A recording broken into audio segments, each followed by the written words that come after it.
Di ba tinanong natin si Attorney Buko de la Cruz, sabi namin, Attorney, ano po ang nag-trigger talaga kay Bossing Vic Soto na magsampa na ng kaso? Ano ang sabi? Si Tali ay umiiyak at nabubuli pati ang iba pang mga anak at apo ni Bossing Vic Soto para tanungin ka na, Daddy, nga ba? Ito naman si Daryl, parang hindi naman niya alam kung ano ang bisa ng matalim na dila. Kaya dapat kalma-kalma lang. Magkikita naman kayo sa korte. O de yung lahat ng mga saloobin mo, Daryl, isulat mo sa papel, sumpaan mo, at yan ang iyong paninindigan. O iba yung Rufa May Quinto.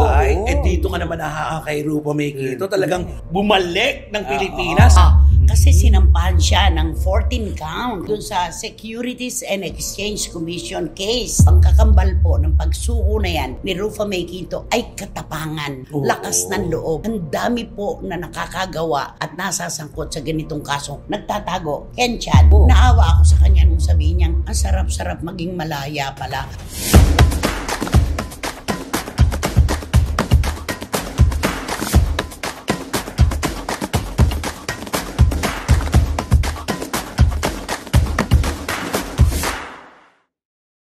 Ito na naman po kami uli, mga minamahal naming kachika. Ang ganda-ganda nung isang natanggap naming mensahe ng ating mga kababayan mula sa iba't ibang dako ng buong mundo. Mas madali pa raw pong iparehab ang mga adiktos kesa sa mga marites. Kaya naman ito na naman po kami para magbigay sa inyo ng maiinit na chika at kontrobersiya dito sa kabuuan ng ating show. Di ba naman, Romel Chika? Tama, tuloy-tuloy ang mga maiinit at mga gusto nyong kwento ang aming babalita sa inyo. At ano naman ang masasabi mo? Wendell Alvarez, a.k.a. Barikutot. Siyempre may mga bagong kwento, may mga lumang kwento, pero magbibigay kami sa inyo ng mga... Ano ba talaga? Ano ba? Maiinit na chika, sabi ko, at kontrobersiya, ikaw naman luma. Okay, take 2. Siyempre, ang mga bagong kwento ang ibibigay namin sa inyo. Ito yung mga mainit na intriga at mainit na kontrobersiya ng mga artista. At siyempre, ibigay namin ang mainit na opinion. Bumalik yung opinion. Ay nako, 2025 na. At totoo naman yan. Naniniwala ka, mas madaling iparehab daw ang mga addictos kaysa sa mga marites. Oo, yun. May katapusan kasi pagiging addictos, pero yung marites habang buhay. Ay, sabi nila, habang nalululong ang isang bansa sa kahirapan, lalong dumadami ang mga marites. At walang gender ang marites. Totoo yan. Kumisan ka, kabog ng mga kalalakihan ng kababaihan. Tama. Sa totoo lang. Kaya naman, mga maritesan po tayo, mga kachika. Dito lamang po sa inyong programa, ating programa. At ito po ang Showbiz Now! Kumusta ka na, Miss Boracay? Kilalang-kilala ka doon, ano? Oo, maraming nakabati sa akin. Tinanggap niya talaga.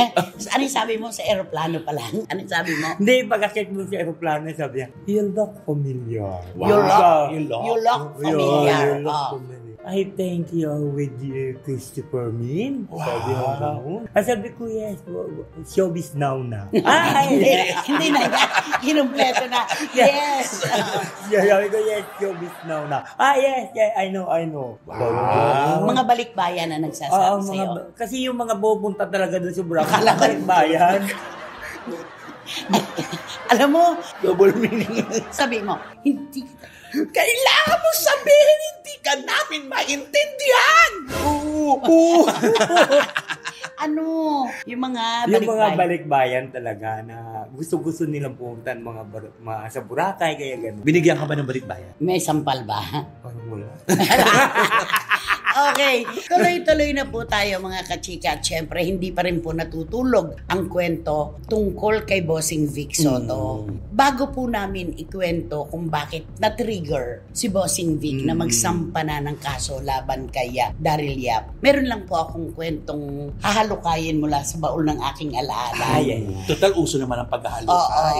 Oo. At hindi naman ito na mayapa na, di ba? Nung pong panahon na mainit ang klima ng politika at may pinababa po sa kanyang posisyon na mataas na politiko, meron siyang mga apo na nag-aaral sa mga eksklusibong paaralan. Alam naman natin noon, di ba, ang mga madre sumasama na sa mga rally at sa mga eskwelahan, talagang ang mga kabataan dun sa school talagang tinuturo ang humahawak ng mga placards. Yung pong isang apo nung politiko ay umuwi ng humahagulgol dahil ang sabi niya sa kanyang ina, "Mami, binubuli ako. Totoo bang magnanakaw si lolo at si daddy?"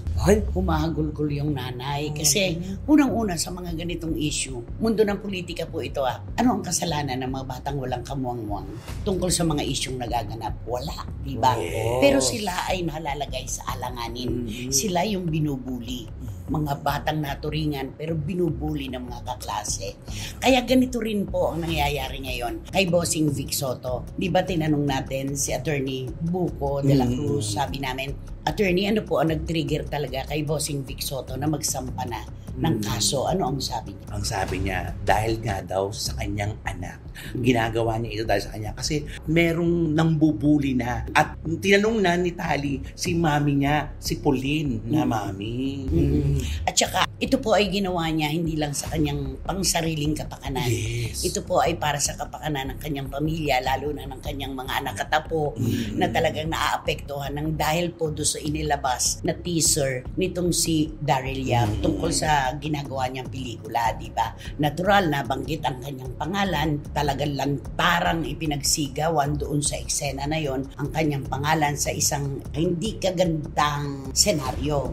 Natural si Tali umiiyak. Siyempre, Si Tali ay umiiyak at nabubuli pati ang iba pang mga anak at apo ni Bossing Vic Soto para tanungin ka na, Daddy, rapist ka nga ba? Diba? Kaninong puso ang hindi susuntukin? Napakabata pa ni Tali, hindi pa niya alam ang ibig sabihin nung salitang yon. Maging ang mga kaklase niyang nambubuli sa kanya at mga kaibigan, hindi rin alam ko anong eksaktong ibig sabihin nung salitang RAPE. Diba? Pero nagsasuffer yung bata, nadadamay sa isang senaryo na dapat ay hindi. Kaya hindi natin iaalis kay Bossing Vic Soto yung sabi nila, bakit ka pa nagdemanda, sana pinabayaan mo na lang. Kahit po gaano pa kahaba ang PC ng pasensya ng isang tao, kapag ang kapakanan na po ng kanyang mga anak at ng kanyang pamilya, ng kanyang asawa, ang nalalagay sa alanganin, talagang magdedesisyon siya. Oo, ito lang kasi ang paraan para maproteksyonan niya kasi di ba nakakatanggap na sila naman kung ano-ano. Rape messages. Isipin mo kung ano-ano mga natanggap. Kasi maaalala mo ka na, nako, kasi dahil nga doon sa teaser na yun, parang nagsiklab yung loob ng mga tao. Ganito ka pala, pues gawin natin yan sa anak mo. Yung mga ganon. Hindi mo naman kasi mapipilit ang bawat tao na huwag maniwala. Meron pa rin maaaring maniwala dahil lamang dyan sa teaser na yan na binanggit ang kanyang pangalan. Anong pagkakilala mo kay Bossing Vic Soto? Naku, napakatahimik na tao at dignified na lalaki. Ito yung man of few words. Nagpapatawa pero hindi sa lahat ng oras tumatawa ka kasi makikita mo yung pananalita niya. Seryoso. Parang lahat ng sasabihin niya, alam mo yung maniniwala ka at yun ang ginagawa niya. Kasi talagang yung kung ano yung tayo niya, pakikipag-usap, tingin sa mata, diretsong tao, makukuha mo talaga. Kaya maraming naapektuhan dito kasi na, ano ito, bakit ito pa ang ginamit na tao? Dapat iba na lang. Siguro mas makapanipaniwala. At kung maaari, huwag nang gumamit pa ng kahit sino. Correct. Diba? Para huwag makapanakit. Dapat di na pinangalanan. At saka, si Bossing Vic siguro, magmula noong sumikat ang Tito Vic and Joey, nagpe-press con, nakikipag-usap sa mga reporters, sukat na sukat namin yung kapasidad niya. Hindi talaga siya madaldal, man of few words talaga siya, magsasalita lang kung ano ang tanong mo, yun ang kanyang sagot. Pero para ngayon pong mga panahong ito, makita natin ang isang Marvic Soto na talagang naglantad ng kanyang saloobin at hindi na po nakapagpigil at at yung mahaba niyang pasensya ay napatid na dahil ito sa kanyang pamilya. Di ba? Nagulat nga ako nung nagdemanda siya, di ba? Nung nag-file siya ng demand, sabi ko, naku, ibang klase. For the first time, For the first time to in the history kay Vic Soto, na mag-file siya ng demanda, siguro nasaktan talagang ego niya. At saka, hindi lang ego. Hindi lang ego. Yung ego nga na isasantabi pa yan dahil sanay naman siya na dito sa showbiz talaga. Sabi niya, may mga ganyan, di ba? Pero yung emosyon ang tinamaan doon, yung anak na binubuli, yung asawa na nakakatanggap ng mga death threats at saka rape messages, mga anak na parang sinusumbatan na, ang tatay niyo pala, rapist. Yung naniningil na wala kang pautang pero sinisingil ka. At may tubo pa. Yun ang nakakatakot. Napakahirap naman ng ganon. Kaya maintindihan po natin mga kachika kung bakit napuspos na po talaga, bumigay na po si Bossing Vic Soto at ito po ay ginawa niya para sa kapakanan ng kanyang pamilya. Sabi nga niya, ako nung pumasok ako sa pag-artista, sanay na ako doon ka. Alam niya yung pinasok niyang mundo. Tama. Pero wag naman pong lalabis. Wag naman siyang bibigyan ng isang problema na hindi lang po siya talagang tinamaan kundi ang buong pamilya niya. At gusto niyang bigyan ng leksyon ang mga irresponsible, di ba? Mananagot ito, yun ang sinasabi niya. Pero alam mo na, sa kabila ng pagiging galit na yung emosyon na pero makikitaan mo, compose pa rin. Doon ka naman. Positibo. Positibo. Di ba, ang dami nga nagsasabi, ang galing mag-alaga ni Pauline Luna. Kasi kitang-kita mo kay Bossing Vic yung pagiging positibo, yung hawak pa rin niya yung emosyon niya. Kung iba lang yan, ay nako, sa sobra ng galit, siguradong nakapagbitiw ng masasakit na salita. Pero diba? ito, never siya nagbitiw ng masakit na salita. Wala. Sobra. Kasi alam mo, ang mga salitang binibitiwan, yan yung hindi mo na mahahabol pa. Oras na binitiwan mo na, hindi mo na talaga mababawi pa. Kaya yan ay sinasabi niya, Bossing, ano po una yung naramdaman nung malaman nyo na ganito? Si Attorney Buko de la Cruz ang sasagot niya. Galing, di ba? Diba? Para lang makaiwas na siya sa maaari pa niyang masabi at makapanakit pa siya. Kaya yun namang kabilang partido, ito naman si Darylia, parang hindi naman niya alam kung ano ang bisa ng matalim na dila. Oo. Diba? Kung ito nga nagsakdal, napakatahimik, galit na, pero siya, parang hindi pa siya naapektuhan sa mga nakita niyang sitwasyon at naglalabas ang mga, kung ano-ano mga sinasabi ng mga kababayan natin sa kanya. Diba sabi nga natin, pinaikot ko rin sa inyo, ang dila ay walang laman at buto, pero sobrang makapanakit ng kapwa. Kaya anumang bagay na ating binitiwan na, mahirap nang bawiin pa yun. Totoo. Kaya dapat, kalma-kalma lang. Magkikita naman kayo sa korte. O yun lahat ng mga saloobin mo, Darylia, isulat mo sa papel, sumpaan mo, at yan ang iyong paninindigan. Dapat ganun. Huwag sa social media. Yun lang naman yun. Konting respeto. At saka, hindi na si Bossing Vic ang iyong tinutuligsa dyan. Irespeto mo naman ang batas. No one is above the law. Yun lang yun. Tama. May kanta ka. May gusto ka bang sabihin kay Darylia? Ako parang nasabi niya na lahat. Sabihin mo sa akin, di ko ka namin maintindihan. Oo! Ano yung oo? Anong kanta mo kay Darylia? Ako, di kakantahan ko na lang si Bossing Vic nga. Ipaglalaban mo Kay Bossing hanggang Vic sa ito. dulo ng mundo. Ipaglalaban mo. Kasi pag meron ka naman talagang ipinaglalaban, huwag kang bibitiw, di ba? Freddy Aguilar ito. Ano ka ba? Si Freddy naman pala yan. Ipaglalaban ko ang title niyan. Ikaw ang pag-asa. Ayan. Nasa iyo ang ligaya. Sa piling mo. Ganito. Kantahin mo. Kami magko-correct. Sige. Okay. Ano man ang mangyari, di kita iiwan.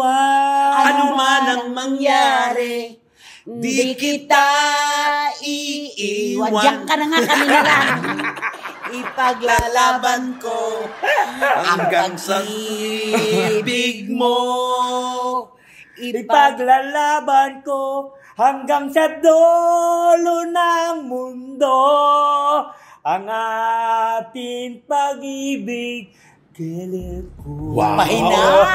Basta meron tayong pinanghahawakang katotohanan, ipaglaban. Yes. Walang sukuan. Totoo. Ayan. O eto, isa pa ito na sinasaluduhan natin. Napakarami pong mga tao, mga kachika na kapag nakakagawa ng hindi kagandahan at kapag nadadamay sa nasasangkot sa mga usapin, nagtatago. Yes. Diba? Walang lakas ng loob na lumantad para sagutin at panagutan ang nagdamay na asunto sa kanila. Correct. Pero iba yung Rufa May Quinto. Ay, dito ka naman kay Rupa May Quinto. Talagang bumalik ng Pilipinas para linisin at pagsabihin ng kanyang mga nalalaman tungkol sa kasong kinahaharap niya. Kasi sinampahan siya ng 14 counts. Grabe, ano? Doon sa Securities and Exchange Commission case, di ba? Mula po sa Amerika, umuwi ng Pilipinas. Tapos may jet lag pa. Sumuko, nag-voluntary surrender sa NBI.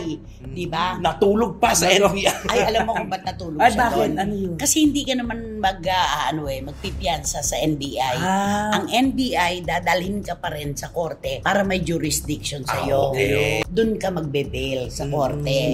Kasi niraraffle ang kaso from the fiscal's office, di ba? Siyempre, doon siya nagpunta. Kaya siya natulog doon para wala nang nangyari pa sa labas. Di ba? Okay. Para kinabukasan, pwede na niyang ayusin ang kanyang piyansa. Nagkataon lang kasi wala siyang dalang mga requirements. Ay. Di ba? Wala siyang mga requirements. Yan talaga si Rupa May. Wala siyang requirements kaya hindi natuloy yung pagpipiyansa niya nung nanggaling siya mula sa Amerika. Barangay certificate, wala siya. Yung mga retrato na Google yung Map, mugshot, ha? diba? Oo. Oo, yung harap, kaliwa, kanan.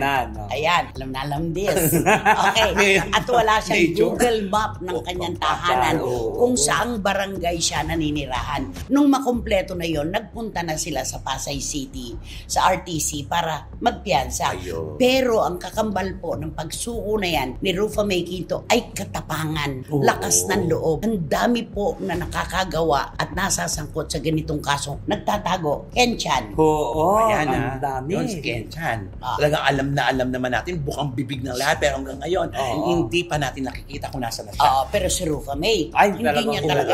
oo. Naawa ako sa kanya nung sabihin niyang, ang sarap-sarap ng malaya. Doon ako naluha. Naluha ako doon na, ang sarap-sarap maging malaya pala. Kasi may warrant of arrest ka di ba? Sa kabila ng pag ginagawa niya ng light yung usapan, yung go, gumagano siya. Meron pa nga ng bash sa kanya. Oo na. Sabi niya, ang kapal ng mukha mo, may pag-go ka pa, may warrant of arrest ka na nga. Alam niyo po, mga kachika, may iba't ibang paraan po tayo ng tinatawag na defense mechanism. Yung iba po, nagpupunta sa bar, umiinom, nagsasaya sa disco. Tama. Yun ang pampalipas nila ng stress at nervyos. Yeah, correct. Si Rufa May, ang kanya pong ginawa, nag-go lang siya. Ibig sabihin, tanggap niya, pero kapag nag-iisa na lang siya, napakalungkot na babae nito. Oo. Sana hindi nila lang kasi talaga naawa ako. Nakakaawa naman. Unang-una, hindi pa naman po natin alam kung tunay siyang nagkasala. Ayon nga sa kanyang sinabi, siya'y kinuha lamang pong tagapag-endorso at tumalbog pa ang mga checking ipinambayad sa kanya. Siya na nga ang nabiktima, sabi ni Rufa May, siya pa ang nakasuhan. Oo. At siya po ay komedyante, hindi po negosyante. Totoo yun. Sabi niya, ako po ay komedyante, hindi po ako negosyante. Oo. At pangalawa, sumabay pa naman itong kasong ito kung kailan magulong-magulo ang kanyang love life. Isa pa diba? yun. Biglang sabi niya, anong unang-unang mong gagawin? Sa kama ko, ay pupunta ko muna yung anak ko, di ba? Isipin mo yun. Yayakapin ko muna. Pampalakas ng loob ang anak sa ganito. Nag-bail siya ng 1.7 para sa mga kaso na isinampa laban sa kanya na hiniram lang niya sa ilang kaibigan para mabuo. Para lang makaramdam siya ng katiwasayan ng kalooban dahil malaya na siya mula sa warrant of arrest. Diba?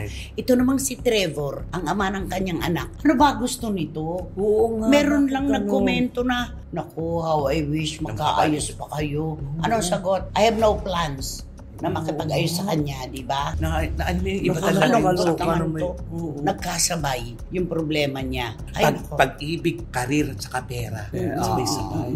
Pero kaya niya yan. Oy, oo. Diba? Lagi ko nga sinasabi, yung sagot dito sa mga problema ni Rufa May, hindi nga magic na napakabilis, pero sigurado isang araw may solusyon lahat yan. Tama. Si Rufa May pa, Kaya wala sabi- naman siyang sinasagasaan, walang tinatapakan. Kaya sabi nga, go lang. Yun lang naman. Nagiging Diba? positibo pa rin siya. And then naniniwala ako, magkakaroon lahat yan ng mga proyektong magaganda at makakabawi yan ng bonggang-bongga. Hindi, tsaka yung katapangan, Oo. dapat siyang tularan. Correct. Ang dami-dami marami dyan na nadadamay sa mga kwento, nasasangkot sa mga istorya, nagtatago kagad. Pero si Rufa May Quinto, nakita nyo naman po, pinarap niya ang kanyang problema at dapat tularan siya ng iba pa dyan. Tama. Yun lang yun. Go, go, Diba? go, Rufa May. Go, go, go. Go, go, go. Kantahan mo si Go, Go, Go, Rufa May. Ay, di kakantahan ko na lang siya ng Kala ko ikaw ay akin. Parang layo naman. Kasi di ba si Trevor? O si Trevor, ano? Di ba? Kasi akala niya si Trevor, mahal pa rin sa'yo pala yun. Alam mo ba kung sino kumanta niyan? Oo. Sino? Yung idol mo. Sino? Si Mercy. Anong idol? Anak-anakan ko. Oo, anak-anakan. Ang namayapa na si Mercy Sunod. Oo. Ano ang title niyan? Luha. Luha. Kaya lumuluha ngayon Okay, si Ropa go. May. Akala ko ikaw ay akin, tutungo sa aking paningin. Ano? Ngunit nang ikaw ay yakapin, naglalaho sa dilim. Tayo. Akala ko ikaw ay akin, totoo sa aking paningin. Ngunit nang ika'y yakapin, naglalaho sa dilim. Dito ka na sa chorus. Hindi ko na kailangan, umalis ka na sa aking harapan. Damdamin ko sa'yo'y ngayon naglaho na. At ito handaan, ako'y masyado nasaktan. Pag-ibig at pagsuyo sa kahit na sa luha, mababayaran mo. Ay, nako. Hindi ba? Itong idol ni pinakanta palagi ni Ropa May, di ba?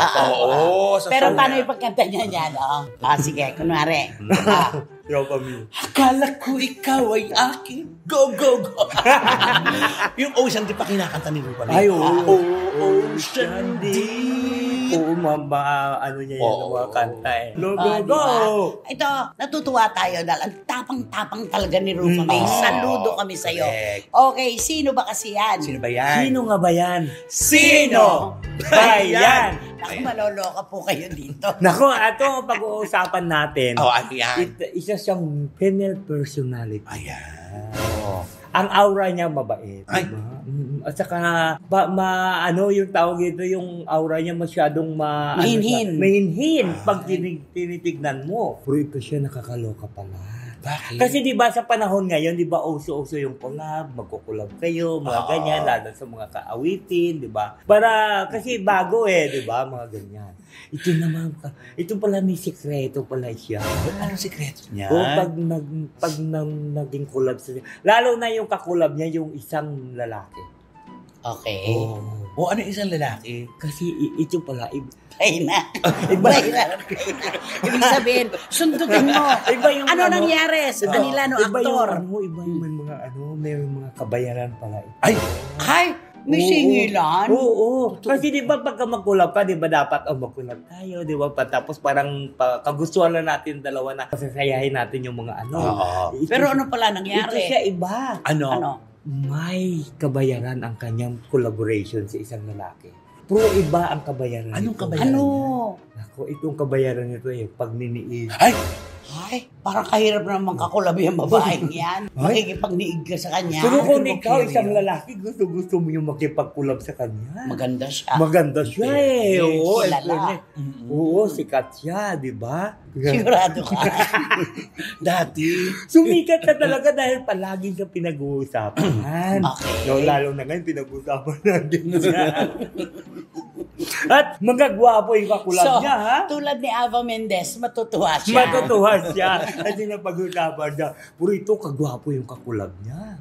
Hindi umaayaw. Nung sinabihan doon sa isang male personality na magkulab naman tayo.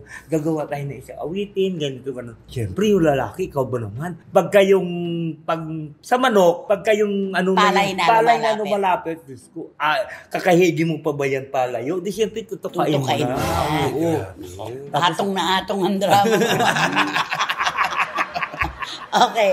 Tapos, bukod pa doon sa isang sikat na male personality na medyo may katangkaran ito. Mayroon pa siyang isa kakulab na siguro dito may iinggit yung iba. Ay, Ganun. Lalo na yung isa may iinggit doon. Bakit? Ay kasi di ba? Balitang type niya ito Ay. Naku, kaso lang problema, naunahan siya. Ay, naunahan siya ni girl. Nag-girl din pala itong si girl. Mabilis ang Oo. girl. Dinadaan Mabilis. niya sa pakulab-kulab. Teka muna, yung pagkukulambo ba nila nung aktor, nakarating sa girlfriend. May girlfriend dito May girlfriend, itong aktor oo na nga. to Siyempre nakarating din. Maari bang hindi?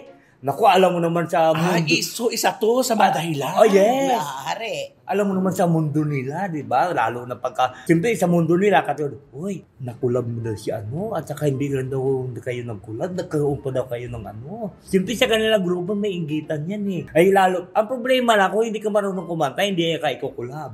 Ay, ganun. okay So, lang. ikaw definitely hindi. Ay, ako hindi. Hindi. So, nakarating doon sa girlfriend o Nakarating lalaki. ko. Kaya isa sa maging dahilan kung bakit naghiwalay Hiwalayan. ang girlfriend Oo. na ito. At Siguro galit yung actress doon sa babaeng to. Oo, tapos kaya rin pala hindi rin natin napagkakita na rin tong yung girl. Oo. Siguro ina na to. Ano Oo, oo, dahilan ka rin pa. Pwes. ganun pala, no? Pwes, mamili kayo, no? Sabi siguro, sige, piliin nyo. Siya o ako. Puro nakakaloka lang kasi nito. Di ba? Ano? Mabagal, di ba? Sino? Alam mo, pahina. So, ibig sabihin, naghahanap ng bitamina. Mabagal. Ano yun? Oh. Mabagal kasi. Simple mabagal din siya. Mabagal din sasabihin ko. Puro napakabilis niya pala pagdating sa collaboration. Ay, ano ba yan? Parang ang layo naman sa kanyang ano. Oo, Ang di ba? layo sa personality. datingan niya. Sa personality niya. personalidad. Parang hindi ka maniwala na ganun siya. Oo.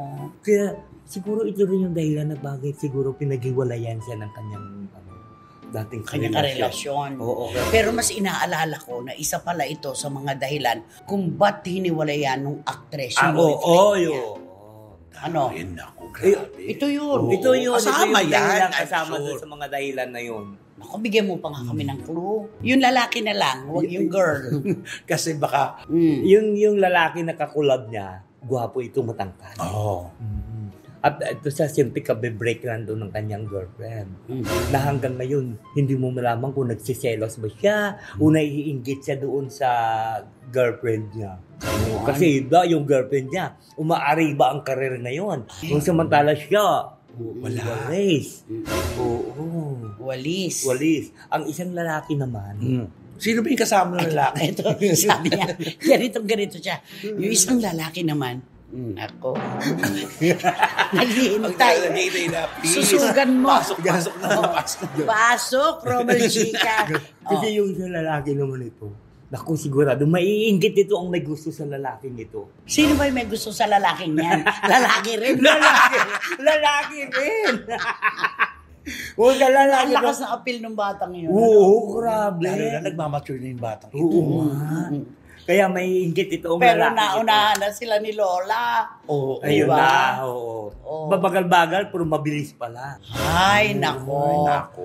Pagka kasi nagbigay tayo ng isang kanta, sa pool na eh. Oo. Ay, oo naman. At alam Hindi niyo na dapat, yun. hindi Wag dapat. Wag na. Hindi na dapat. Basta sisigaw na lang tayo ng more! Oo. Ganon. Oo nga. More! More. Tsaka sikat Sa yun. lalaki. More payments. Mr. DJ. Sa lalaki. Yun na ngayon. Mr. DJ, can I you are request? Can I make you a request? Nakakaloka. Nako, mga ka-SNNers, bigay na po. Napakaswerte naman itong lola nyong ito. Mabagal, pero mabilis pala. Di ba naman? Sigurado yan. Group chat na ito. Wala nang mauupo ngayon sa row 4 na katabi ang mabahong basurahan at walang. Electric fan. Kaya naman. Ito po ang gagawin natin. Mag-subscribe na po kayo, mag-like, mag-share, at pakisama na rin po ang Romel Chica Vlogs ko. Maraming salamat po. Ano yung susunod ba? Ay, naku, si Direk Fran. Ay, Direct Franny Zamora na mahal natin. Okay. At syempre, wala kayong dapat gawin kundi hit nyo lang yung bell para magkaroon kayo ng notification, makatanggap kayo ng mga bagong upload na videos ng English na SNN. Last na lang talaga. Makatanggap kayo ng videos ng SNN. At syempre, lagi kong pinapaalala sa inyo ang sinasabi ko na Ano ba talaga? Pinapaalala sinasabi mo. Sabihin mo, hindi ka namin maintindihan. Totoo ba? Oo! Pinapaalala ko sa inyo na please, don't skip at supportahan nyo namin Showbiz Now na official. Ito yung aming TikTok. Oo! Bigyan ng gigil. Matapos na lang. Ay nako, maraming salamat po sa pakikipaghalakhakan sa amin tatlo. At muli pong aming katanungan, totoo naman to nasaan ba kami kung wala kayo? Na kaming pupuntahan. Maraming salamat po sa inyong suporta, tiwala at pagmamahal hanggang sa susunod na episode ng ating programa, inyong programa. Ito po ang Showbiz Now! Akala ko ikaw ay aking Totoo sa aking paningin. Totoo sa aking paningin. Ngunit nang ikaw ay aking yakapin. Ngunit nang ikaw aking yakapin. Nawawala sa dilim. Okay na? Ikaw ay aking minahal. Halika, tumayo.